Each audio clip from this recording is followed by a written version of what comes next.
Good evening everyone and welcome back, and here we are at the Madagascan military industrial complex, which is called Dynamic Martin Systems.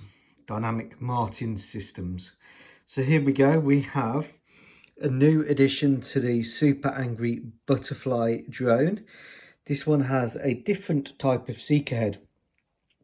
This is a man-in-the-loop seeker head, so it broadcasts back the image and allows target selection and last-minute course alterations to be done.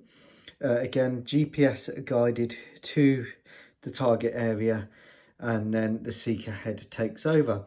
This one, of course, is modelled on a Maverick seeker head, and it just gives more flexibility in the range of attacks. Now, how did I make these little things? Well, first of all, I used some plastic card. So I cut the wings and the side tails out of plastic card. Just thin stuff. I don't know what this is, 0.8 I think, or 0.5. The actual body itself is just plastic rod cut down to shape, and then trimmed for this one at the front to give that seeker head look like the AGM-84 HER model. The booster underneath is just a different size of plastic card rod, and on this one I cut a sidewinder up at the back, just an old sidewinder, just to make that tailpipe for the rocket motor. On this one I used part of the landing gear of a KC-135, which I'll show you now. I did have a load of KC-135 bits lying around. I'm not entirely sure why or how, but I've got some spare landing gears. I must have had an additional KC-135 at one point, which I lost quite important bits for. So I ended up buying a KC-135A from Italy, and I cut this up, and that's formed the basis of the motors. So each landing leg oleo has formed the basis of the motors, and I can probably make a couple more of these.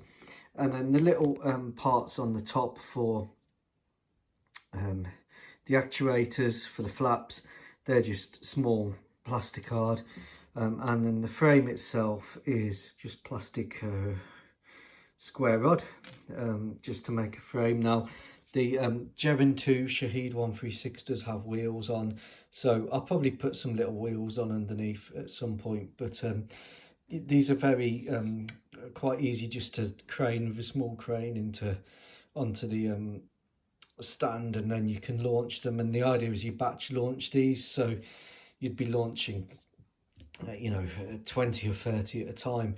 And it's so different when you look back at what it took to deliver bombs, in World War II, and the fact that you had to send 5 or 7 crewmen out in a big bomber to deliver a strike, and thousands of these or hundreds of these going out every night. And now you can just pretty much program them in, press a button, and off 20 or 30 of these go to drain the enemy's air defences and deliver strikes. It's a revolutionary what modern war has become. So again, lots of different seeker head options. I'm going to probably do one with a radar seeker head. So we've got man in the loop, one that can target moving vehicles after flying to the target area, and like I said, you'd have 20 or 30 of these. That's the plan. That's what the Madagascar Armed Forces are aiming for. But I hope that helped, and hope you see how I build them. And basically when I build the next one, what I do is I put this underneath the wing, get the shape, get the angles right, cut it, and then copy it for the other side. The same with the tails, just line it up, cut it with scissors, and that's basically it. I mean, they should have an aerofoil really, but it's very thin, so I'm using a bit of creative license there. But there you go. And the pit-up probes are just guitar strings, just cut down, because obviously I play guitar, and they're just the old strings from my electric guitar. There you go. Take care.